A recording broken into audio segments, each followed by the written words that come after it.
तो oral sex के बारे में डिफरेंस ऑफ ओपिनियन है। और वो इस वजह से है क्योंकि ये कुरान और सुन्नत में डायरेक्टली कोई रूलिंग इस पे नहीं आती है। ना कुरान में ऐसी कोई आयत आती है, ना कोई हदीस आती है। तो इस पे स्कॉलर्स डिफर करते हैं, और कुछ स्कॉलर्स इसको हराम करार देते हैं। उनकी ओपिनियन इस वजह से है क्योंकि उनको ये अ, अमल ठीक नहीं लगता, कि आप अपने मुंह में कोई ऐसी चीज़ डालें, तो वो उनको गलीज चीज़ लगती है, तो वो इस बेसिस पे हराम करार देते हैं। और जो लोग अलाउ करते हैं वो इस बेसिस पे करते हैं कि क्योंकि कोई डायरेक्ट प्रोहिबिशन नहीं आता है हमको शरीयत में, इसलिए वो अलाउ करते हैं कि हम कोई भी चीज़ को हराम क्यों करार दें जब वो अल्लाह और उनके रसूल ने नहीं एक्सप्लिसिटली हराम करार दिया है।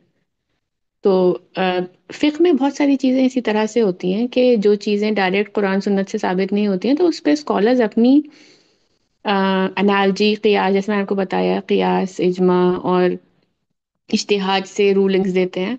और वो फिर डिफर करती हैं, from time to time and place to place और स्कूल टू स्कूल। तो आप जो भी मसलक फॉलो करते हैं उनकी रूलिंग्स आप देख लीजिए कि आपके उसमें कौन सी रूलिंग है मेजॉरिटी ओपिनियन, और उस हिसाब से फॉलो कर लीजिए। या आपको, अगर आप एक इंडिपेंडेंट थॉट रखते हैं और आपने पढ़ रखा है इतना कि आप उनकी दलीलों का वेट समझ सकते हैं कि किसकी दलील ज़्यादा आपको लग रही है सही, तो आप उस हिसाब से देख लीजिए। लेकिन for a layman it's always better to follow a school, because आपने उतना पढ़ा ही नहीं होता, आप समझ ही नहीं पाते कि फेक की रूलिंग्स डराइव हो किस तरीके से रही हैं।